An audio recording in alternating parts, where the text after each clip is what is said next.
The promise of God's care. The title is The Shepherd's Care.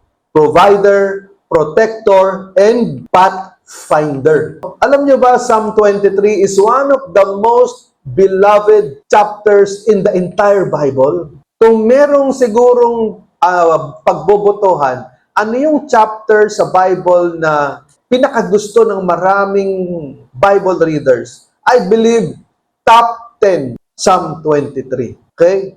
In fact, isa ito sa mga paborito ko talaga. And I'm sure some of you here, this is one of your most favorite chapters in the Bible. Tama ba? Hindi natin mabilang kung ilang beses tayong na-bless nitong chapter na to. Now, let us study 3 major lessons that God wants to teach us. Number 1 is God as provider. So, the shepherd supply, verses 1 and 2. Basahin po natin. Ang sabi po dito, the Lord is my shepherd, I shall not want. He makes me lie down in green pastures. He leads me beside still waters. So, isa-isahin po natin yung mga important words na nandito. Sabi nga, the Lord is my shepherd, I shall not want. So, the Lord. Alam nyo ba yung Lord dito sa Hebrew is YHWH. Pwedeng basahin dyan na kasi walang vowels talaga yan eh. Kasi bakit daw walang vowels? Kasi ang mga Hebrews, bawal nilang banggitin talaga ang pangalan ng Diyos. So kaya nilagyan na lang ng A sa I, kaya Yahweh. Pero pwede din naman Yowo, Yiwa.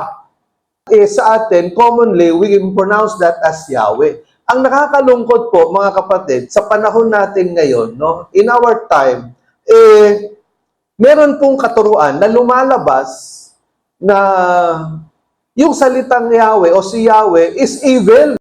Alam nyo, in my 40 years plus of being a Christian and 35 years of preaching the Bible, ngayon lang ako nakarinig ng ganyang doktrina na nakakapanindig balahibo, na nakakagalit. Dahil yung katuruan na lumalabas na yan, dito pa sa Pilipinas nagsimula, or actually galing sa ibang bansa, pero dito, one of the most popular preachers na merong program sa DZS, ang nagpasimuno niyan, na Yahweh is evil at si Yahweh si Satan. Ako, grabe.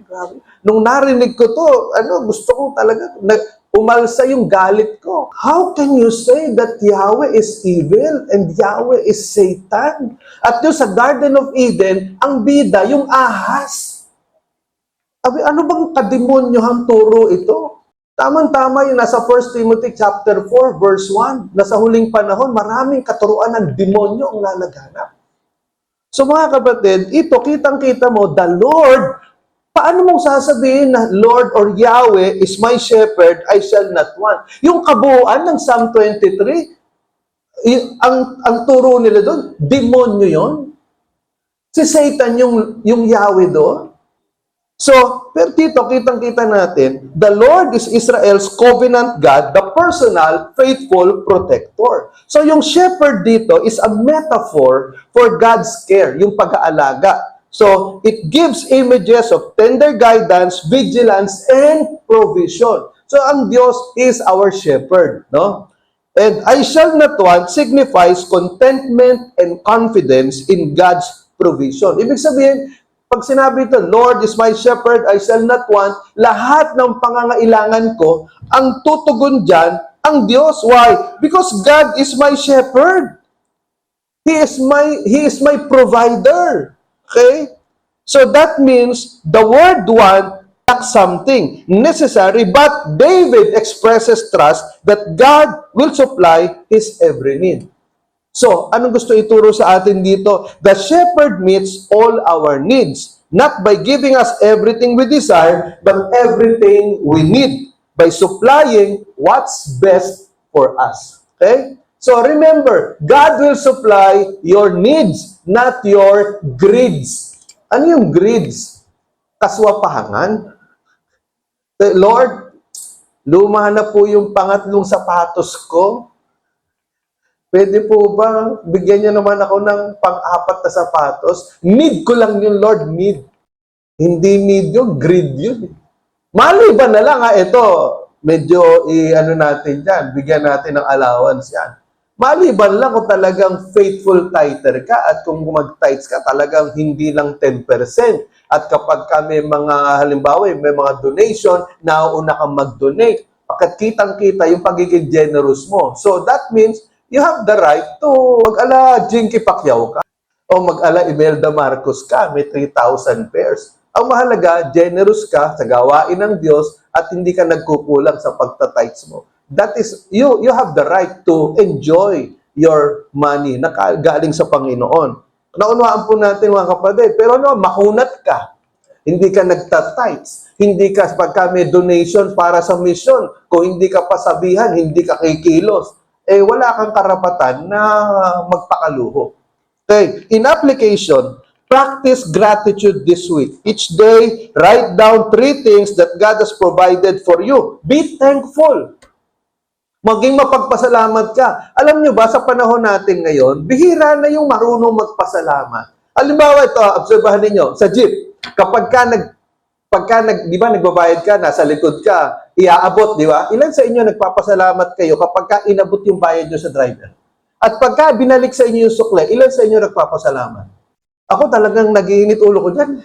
Kaya nung halimbawa, nung mayroong isang kabataan na nakiabot sa akin, binalik ko tayo sinukle. Hindi ako nagpasalamat sa ako. Nagsabi, thank you ha. Matuto kayo maging magpasalamat. Pag ginawa sa inyong kabutihan, hindi yung nakakahiyang mag-thank you. Mas nakakahiya, hindi ka magpasalamat. Ingrato ka. Naintindihan natin. Matuto ka magpasalamat kahit sa maliliit na bagay. Magpasalamat ka. Alam niyo ba kapag may nagla-love gift sa akin, 5 piso, naku, Lord, salamat po. I pray God, ipag-bless niyo po ito ng 10 times itong batang ito. Natutuwa ako doon sa mga marunong magbigay sa pastor. Pastor, may nag-love gift po sa inyo. Ay ko, sige, tingnan ko. 25 pesos. May breakdown pa yun. Lord, hindi yung ano ba naman ito? 25 pesos. Hindi, Lord, i-bless niyo po itong batang ito dahil alam ko itong batang ito, kahit po sa murang edad niya, marunong magbigay sa pastor, i-bless po niyo ito ng 10 doble, pagpalain niyo, payamanin niyo po ang batang ito. Naintindihan natin mga kapatid. Be thankful. Okay, shift your focus from what you don't have to the richness of what God has already given to you. Okay? Huwag mong isipin yung, ano bang wala sa akin. Ang isipin mo, ano ba yung mga ibinigay sa iyo ng Diyos? Okay? Are you trusting God's provision in your finances, relationships, and health? You may not know what's ahead of you, but you may be sure that God will give what's best for you. Basahin natin. You may not know what's ahead of you, but you may be sure that God will give what's best for you. Tama ba? Maring hindi mo alam kung anong nakalaan para sa iyo eh. Pero dapat maging sigurado ka, sabihin, you can rest confident na alam ng Diyos kung ano yung best para sa iyo. Okay? Alam niyo itong si George Mueller, madalas nyo narinig sa akin ito. One of my faith heroes talaga itong si George Mueller. Okay? The man who had more than 10,000 orphans 100 years ago in Great Britain. Can you imagine? 10,000 na orphans, ang Tagalog ng orphan, mga ulila, no? Mga orphans, 10,000. Yung kanyang inaalagaan. Can you imagine? One famous story tells of the orphanage breakfast table being set, but there was no food. Isang umaga, walang pagkain, pero yung mga bata nakapila na, nandun na sa table, sa mahabang dulang. Mueller prayed, thanking God for the provision he was about to give. Nag-pray si George Mueller. But then, moments later, a knock came at the door. A local baker had baked extra bread that morning and felt led to bring it to the orphanage. So, can you imagine, sumobra daw yung binake ng isang baker. Sabi niya, maibigay ko na nga ito kay George Mueller. Nagkaroon ngayon ng almusal yung mga bata. Siyempre, kailangan ng panulak. Ang nangyari, shortly after, a milk cart broke down in front of the orphanage and the driver offered the milk as it would spoil if not used. Nasiraan yung delivery ng milk doon sa tapat mismo ng orphanage. Ang sabi ng driver, nako, maibigay na nga lang ito sa orphanage kasi baka mapanis ito. Can you imagine, no? The Lord provided. Nagkataon ba yon? Aksidente ba yun? Hindi. That was an answer to prayer. Now, the orphans ate that morning just as Mueller had trusted God to provide. And according to estimate, God gave Mueller a total of 7,000 pounds in 1900, equivalent to 1.1 million pounds today, equivalent to 75 million pesos in 2024. Can you imagine? Alam niyo si George Mueller, hindi nagsusolicitation, nagsusolicit siya kay Lord. Hindi siya nagsusolicit sa tao. Ganun katindi yung prayer ni George Mueller. Ganun katindi yung faith ni George Mueller. That's why George Mueller, one of the greatest heroes of faith. Naunuhan po ninyo kung gaano kahirap yung 10,000 orphans, pinapakain mo araw-araw na wala kang, hindi ka nagsusolicit sa mga taong mayayaman, nagsusolicit ka sa Diyos. Can you imagine? Okay? So, pangalawa, God as protector, the shepherd's peace. Ang sabi sa verse 2, He makes me lie down in green pastures, He leads me beside still waters. Ibig sabihin nitong green pastures na to, symbolize abundance, safety, and nourishment. Okay? Abundance, safety, and nourishment. Ibig sabihin ng green pastures, ano sa Tagalog ng green pastures? Berdeng damuhan. Kasi yung mga tupa, yan, nanginginain yan damo. Wala namang talagang special food ang mga tupa eh. Hindi gaya ng mga aso. Ang mga imported dogs, kailangan talaga pakainin mo yan ng mga talagang masasarap at mapili masyado yung mga aso na yan. Kami po, 8 ang aso namin na Yorkshire Terrier, Dachshund, Pomeranian, saka Shih Tzu. Ano po yan? Yung iba dyan, mapili. Pero itong mga tupa na to, damo lang, katalo na. So, green pasture symbolize abundance, safety, and nourishment. And then sabi dito, He makes me lie down. So, ibig sabihin yan, mga kapatid, no, ito po si Haring David ang sagsasalita dito. Kumbaga, ipinahalin tulad ni Haring David yung sarili niya sa mga tupa. Kasi si Haring David, bago siya naging hari, he was a shepherd. Okay? Kaya nung sinulat niya yung Psalm 23, he was writing out of experience. Naunawaan po natin na yung experience ni Haring David, ginamit niya po ito sa kanyang pagiging pastol. Abundance, safety, and nourishment. So, ibig sabihin, yung mga tupa, hindi yan hihiga kung hindi satisfied. Di ba? Hindi yan hihiga sa damuhan kung yan hindi busog. Kaya ang sinasabi dito ni Haring David, salamat dahil binubusog ako ng Diyos.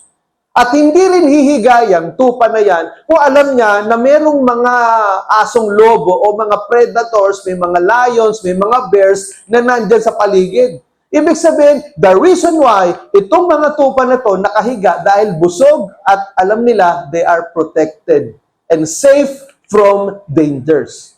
Naunawaan po natin. So, kaya nung sinabi ni Haring David, He makes me lie down in green pastures, He leads me beside still waters, nagpapatuloy lang po ito ng kapayapaan. Still waters, and yung still waters, waters of rest, convey peace and calm.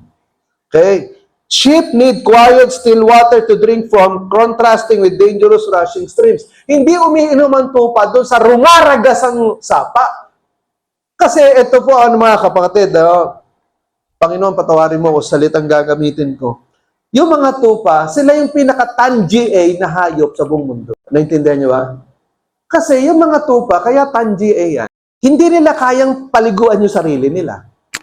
At hindi nila kayang pumunta sa damuhan na kung saan doon sila manginginain. Kailangan pa silang i-guide ng kanilang pastol. Halimbawa, sabihin natin, hindi yan yung bang marunong maghanap ng damo. Kumbaga, dadalin pa yan ng pasto doon sa kung saan madamo. Okay? At itong mga tupa, kapag halimbawa, umiinom yan sa tubig na dumaragasa, ang tendency niyan, malunod. Kaya, ang sabi dito, He makes me lie down in green pastures, He leads me beside still waters. ginagabayan ako doon sa tubig na payapa. Ano po ibig sabihin nito mga kapatid? It means that God gives us protection and peace. Naunawaan po natin. So, in Matthew 11 verse 28, basahin po natin. Lumapit kayo sa akin, kayong lahat na nahihirapan at nabibigatan sa inyong pasanin, at bibigyan ko kayo ng kapahingahan. Ano itong ibibigay sa atin? Okay? Kapahingahan. Ibig sabihin, sabi ng Panginoon, lumapit kayo sa akin. Alam niyo ba itong ginamit na verse ni Lord sa akin para ma-born again ako way back 1983? Pakiramdam ko, bigat na ako sa mga problema ko. I was 17 years old at that time. Bigat ako sa problema ko. Naisip ko na magpakamatay na lang kaya ako. Hanggang sa narinig ko tong verse na to. Matthew 11:28, come to me all of you who are tired and heavily laden, and I will give you rest. Ibibigyan tayo ng kapahingahan ng Panginoon. Ang tanong, pagod ka na ba sa buhay mo? Pagod ka na ba sa maraming problema sa buhay mo? Pagod ka na ba sa maraming stress sa buhay mo? Lumapit ka sa Panginoon.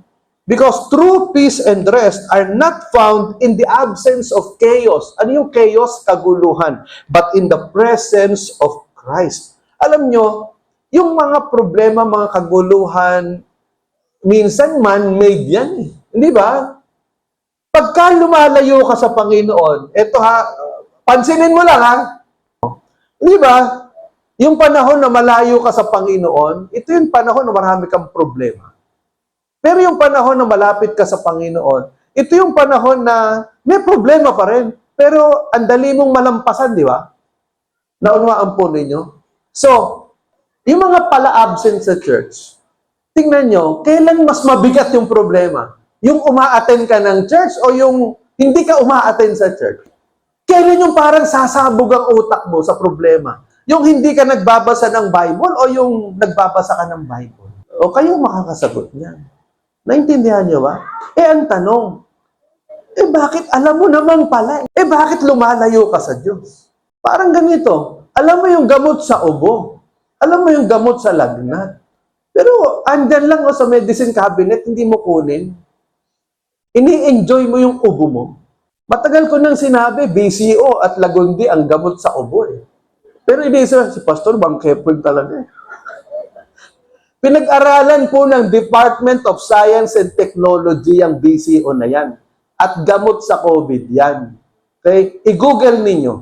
Makikita nyo sa Google. Department of Science and Technology has proven that BCO is a medicine for COVID and for cough and for many ailments in the body. Department of Science and Technology. Okay? So, ibig sabihin, sabay, ganun din sa buhay Kristiyano. Alam mo naman yung gamot eh. Bakit lumalayo ka sa Diyos? Alam mo yung gamot sa problema mo eh. Okay? So, true peace and rest are not found in the absence of chaos, but in the presence of Christ. Okay? Kung pagod ka na sa buhay, huwag mong wakasan yung buhay mo. Lumapit ka sa Lord. Naintindihan natin? Huwag ka mag-isip magpakamatay. Masarap mabuhay. Lalo na kung kasama mo ang Panginoon. Kaya walang kulay ang buhay mo. Kaya walang sabihin natin, ano ba itong buhay na to? Parang, buhay ka nga, pero parang patay ka rin. Kasi ang layo mo sa Diyos. Magkakaroon ng kulay ang buhay mo. Magkakaroon ng adventure ang buhay mo kapag malapit ka sa Panginoon. Unawaan po natin, mas mahirap yung malapit ka sa demonyo. Mas maraming problema pag malapit ka sa kamunduhan. Pero pag malapit ka sa Panginoon, may problema pero you have the power to overcome all of them. Kaya nga yung Ephesians 6:10, be strong in the Lord and in His mighty power. Okay? Now, in application, set aside moments of quietness this week. Listen for God's guidance through prayer, meditation, and the reading of scriptures. Okay? Ilan sa atin dito ang nagdidibo tayo? Araw-araw, or at least 3 to 4 times a day.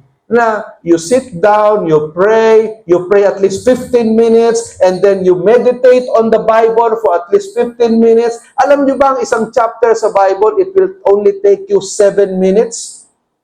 Isang chapter sa Bible. Mas mahaba pa yung nag-scroll ka ng Facebook. Ilan sa inyo nag-scroll ng Facebook na 7 minutes lang, 7 minutes lang? Wala siguro nag-scroll ng Facebook nang inoorasan mo yung sarili mo ng 7 minutes. Pinakamaiksi niyan, 30 minutes. Pero yung one chapter in the Bible is just 7 minutes, wala kang panahon. Sabi, Pastor, sobrang busy, daming ginagawa. Trabaho, linis ng bahay, palengke, luto, alaga ng bata. Wala na akong panahon. Wala kang panahon. Kawawa ka naman. Kulang yung 24 hours na ginawa ng Diyos para sa iyo. Alam niyo kung wala kayong panahon sa Diyos, ibig sabihin marami kang ginagawa na hindi kalooban ng Diyos. Yun lang ang sagot ko doon. Kung wala kang panahon para sa Diyos, wala kang panahon magbasa ng Bible at manalangin, marami kang ginagawa na hindi kalooban ng Diyos. Kaya pagod na pagod ka sa buhay. Naintindihan natin? So, spend moments of quietness this week. Spend at least 30 minutes in prayer and word. Don't let the noise of the world drown out the voice of the Lord. Huwag mong hayaan na yung kaingayan ng mundo matakpan yung boses ng Diyos. Okay? The Bible is filled with wisdom and knowledge, so much so that reading it can actually change your life. This is mainly because it's the Word of God, but also because it has a real effect on your brain. Ito mo sabi ng mga psychologists. It has a real effect on your brain. Yes, the Bible does feed us spiritually, but even science cannot deny that it also feeds our brain. Okay? Pangatlo, God as pathfinder. Ano ba yung pathfinder? Tagahanap ng daan, pathfinder. So, the shepherd's pathways in verses 3 and 4. Basahin po natin.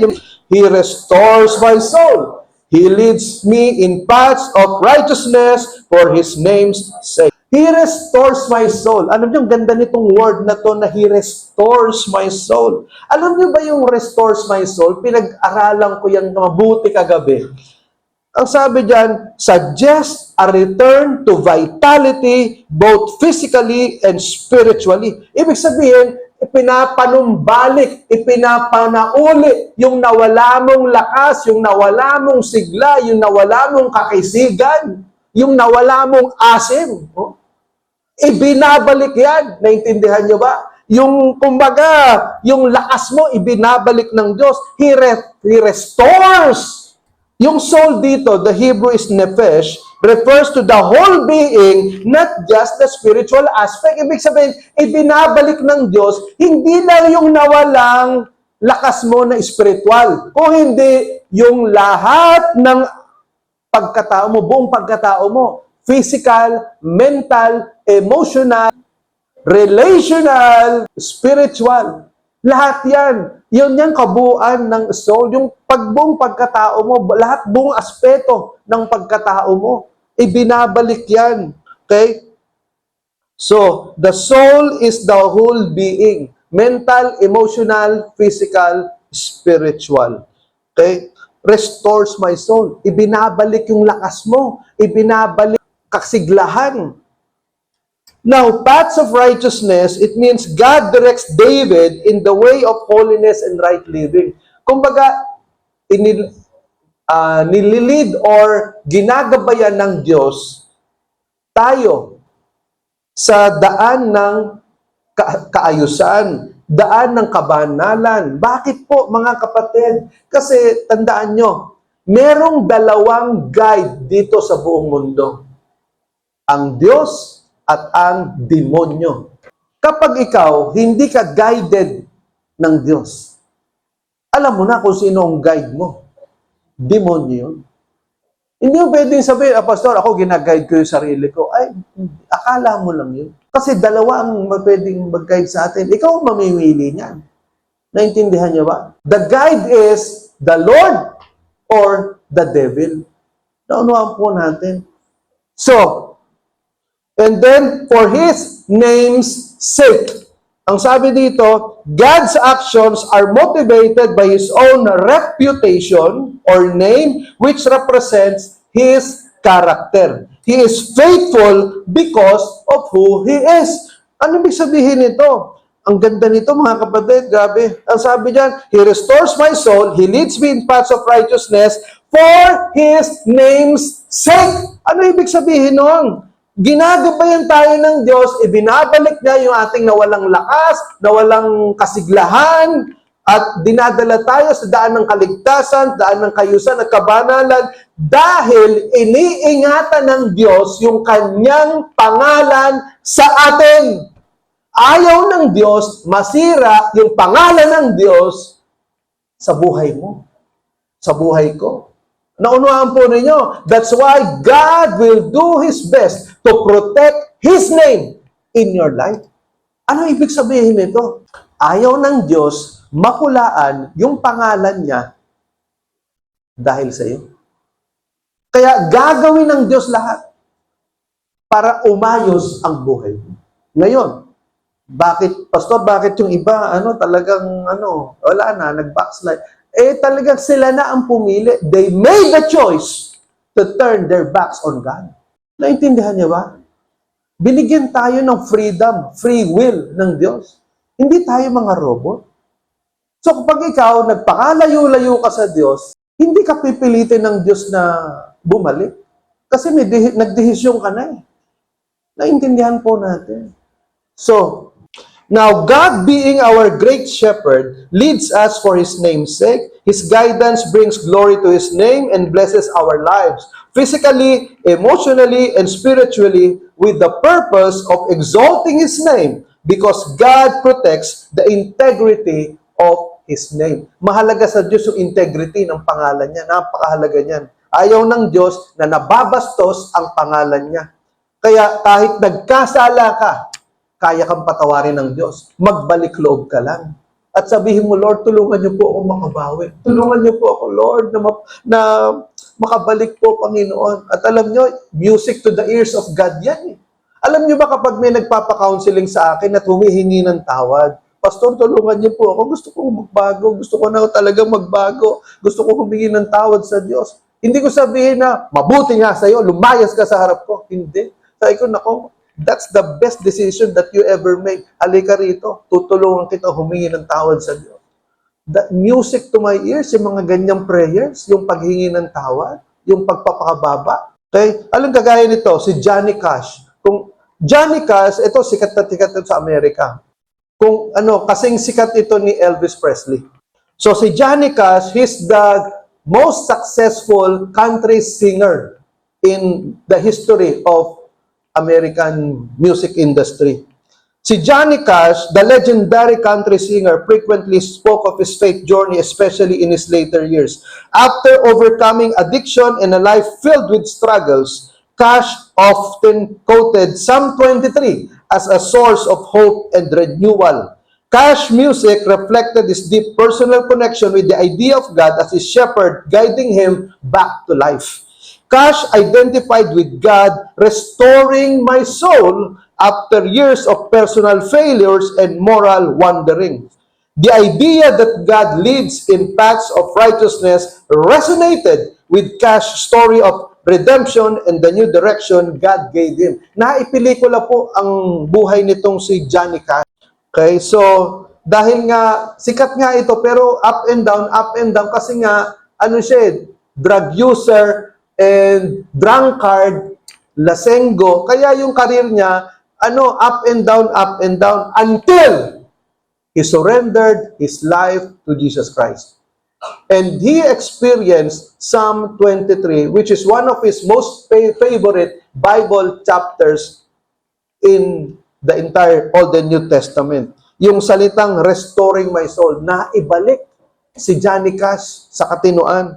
At alam nyo ba, he recorded 96 albums, over 1,500 songs throughout his career and earned a total of $100 million as a singer at the time of his death. Ganon ka-successful si Johnny Cash because of the Lord Jesus Christ. Now, Psalm 23 verse 4, basahin natin.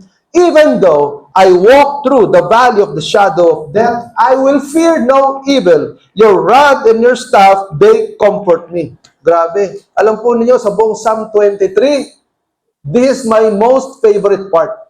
Even though I walk through the valley of the shadow of death, I will fear no evil, for you are with me. Your rod and your staff, they comfort me. Ano po ibig sabihin nito? Ano yung shadow of death dito? The shadow of death refers not to death itself, but to the looming presence of death or extreme difficulty. Ano ibig sabihin nito?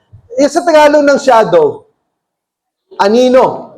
Ibig sabihin, sinabi dito, even though I walk through the valley of the shadow of death, hindi sinabi, even though I walk through the valley of death. Iba yung anino sa talagang actual na image, di ba? It's about shadow of death.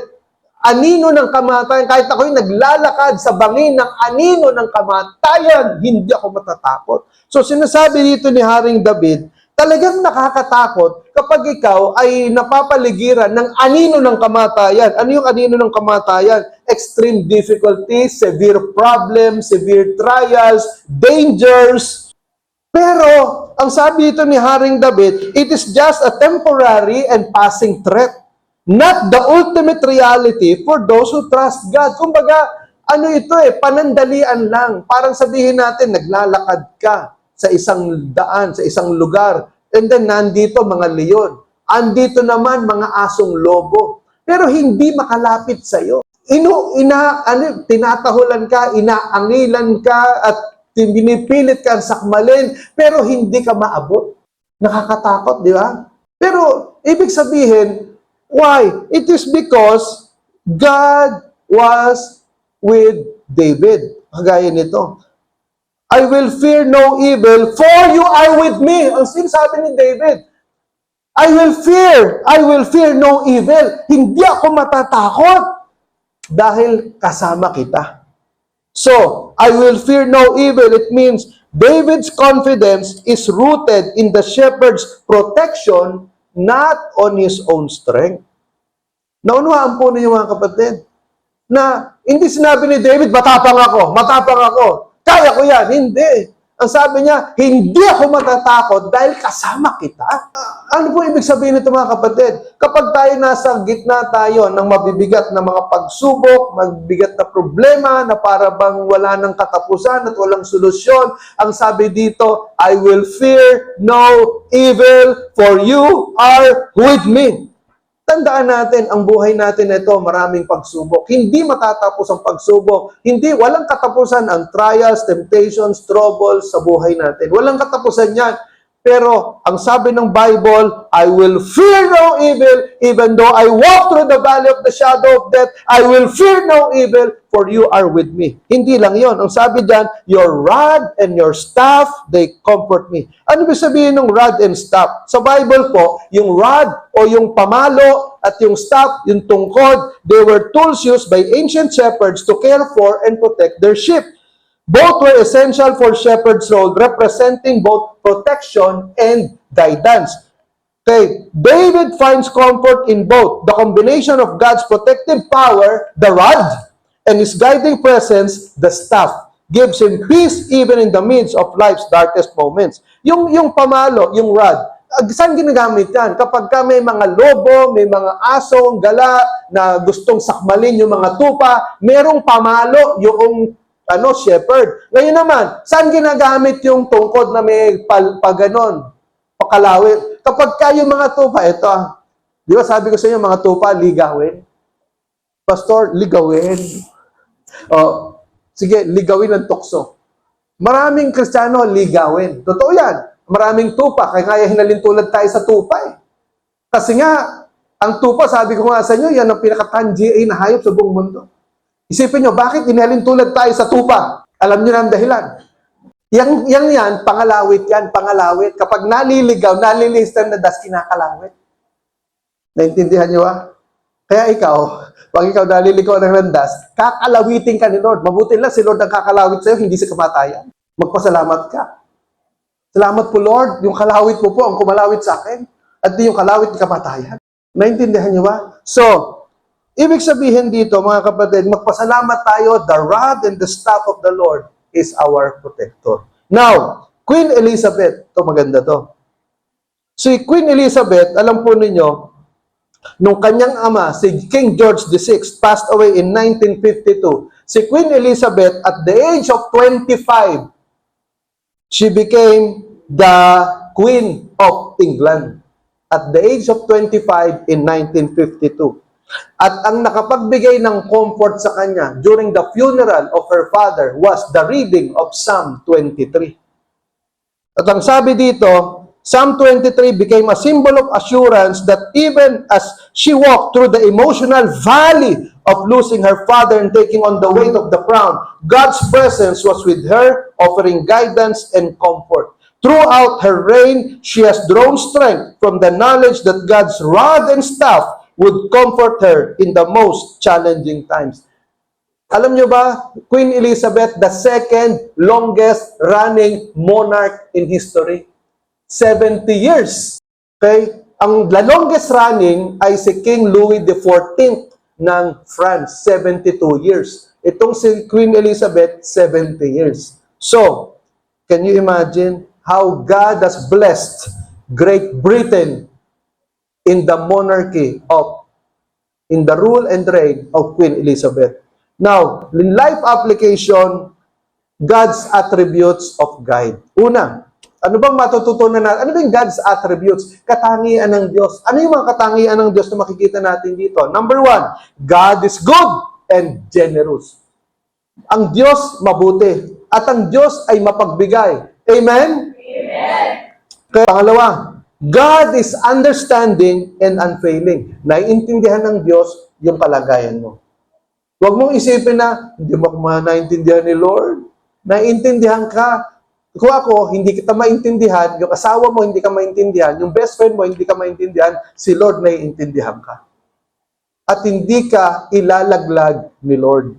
Hindi ka iwanan ng Diyos. Pangatlo, God is intimate and involved. Intimate, ibig sabihin, malapit ang Diyos sa iyo, ang Diyos involved sa buhay mo. Isipin mo na lang, Matthew 10:30. Ang sabi diyan, no? Bilang ng Diyos ang bawat hibla sa buhok natin. Sino sa inyo dito, nung wala kayong magawa, binilang niyo yung ilang kaya hibla ng buhok ko? Walang gumawa nun, di ba? Pero ang sabi sa Bible, Matthew 10:30, bilang ng Diyos ang hibla ng buhok mo. Ano ibig sabihin yan? Kahit yung mga hindi mga bagay na hindi mo pinag-iisipan, pinag-iisipan ni Lord. Mahalaga sa Lord, yung bilang ng buhok mo. Kung ilan ang nalalaglag na buhok mo, araw-araw, bilang ni Lord yan. Isabihin, mahalaga ka sa Panginoon. God is involved in your life. Amen? Pang-apat, God is a defender and deliverer. He is your defender. He is your deliverer. Tagapagtanggol mo si Lord. Amen? Hindi mo kailangan ipatulpo mo yan. Hindi. Ito ang gawin mo. Ipagpasa Diyos mo yan. Oh, naku, bigat yon. Pag sinabi mo, Lord, ipagtanggol niyo po ako. Alam niyo ba, Romans chapter 12, verse 19, if my memory serves me right, ang sabi dyan, huwag kayong maghigante. Hayaan niyo ang Diyos ang maghigante para sa inyo. Kapag ang Diyos ang naghigante para sa iyo, wala na, hindi na makakabangon yung kalaban mo. Naintindihan niyo ba? Kaya, your God is your defender. He is your deliverer. Okay? And lastly, God is eternal and ever faithful. Ang Diyos panghabang panahon at laging tapat na nagmamahal sa iyo. So, in conclusion, anong sabi sa Juan 10, talatang 11? Basahin po natin. Ako, si Jesus, ang mabuting pastol, at ang isang mabuting pastol ay handang mag-alay ng kanyang buhay para sa kanyang mga tupa. Tingnan po ninyo, grabe, no?